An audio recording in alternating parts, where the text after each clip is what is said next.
Na Bíblia, a realidade é feita de duas esferas sobrepostas: céu e terra, o nosso espaço e o de Deus. E embora a vida na Terra pareça comum, às vezes podemos encontrar o céu aqui em nossa esfera. Sim, isso acontece diversas vezes na Bíblia. E quando acontece, geralmente vemos um personagem fascinante, o anjo de Yahweh, ou, na maioria das traduções, o anjo do Senhor. Já falamos sobre anjos. Eles são mensageiros espirituais que realizam missões para Deus. Mas o anjo do Senhor não é só um anjo. Como assim? Bem, sempre que ele aparece, é descrito de uma maneira intencionalmente intrigante. E isso te faz pensar, era um anjo enviado por Yahweh ou era o próprio Yahweh?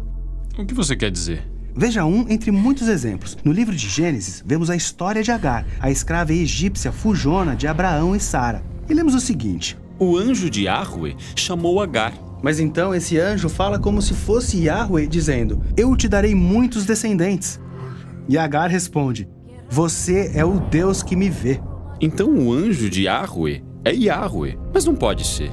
Na Bíblia você não pode ver Yahweh ou morrerá. Sim, então essa e outras histórias mostram um paradoxo: que Yahweh está acima de tudo, inacessível a nós. Mas às vezes se revela de maneira que podemos ver e entender.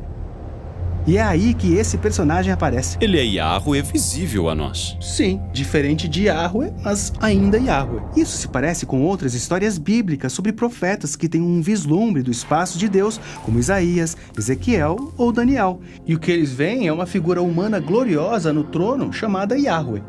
Então aquele no trono e o anjo de Yahweh são a mesma pessoa? Exatamente. Veja como isso faz sentido na famosa história de Moisés e a sarça ardente, onde lemos: o anjo de Yahweh apareceu a Moisés em um fogo do meio de um arbusto.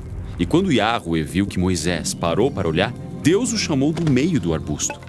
Então essa pessoa no arbusto é chamada de anjo de Yahweh, depois Yahweh e então Deus.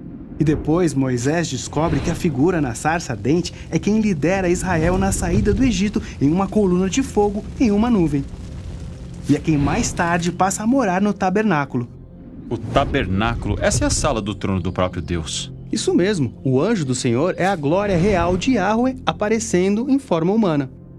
Lembre-se de tudo isso ao começarmos a falar sobre Jesus.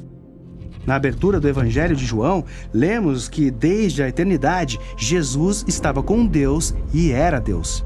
Distinto de Deus e também Deus. Esse é o mesmo paradoxo que vimos com o anjo de Yahweh. Certo. Então João diz que a palavra de Deus se tornou humano e montou um tabernáculo entre nós. A presença do templo do Deus invisível. Exatamente. Agora veja, certa vez Jesus levou 3 de seus seguidores a uma montanha e sua verdadeira identidade foi revelada. Ele foi transformado em uma figura humana gloriosa. Ok, eu entendo agora. O anjo do Senhor era Deus aparecendo como um humano. E Jesus é Deus tornando-se humano. Sim, e veja só, no Novo Testamento, ninguém usa a frase anjo do Senhor para descrever Jesus. Por que não? Bem, eles queriam evitar a ideia de que Jesus era apenas um anjo.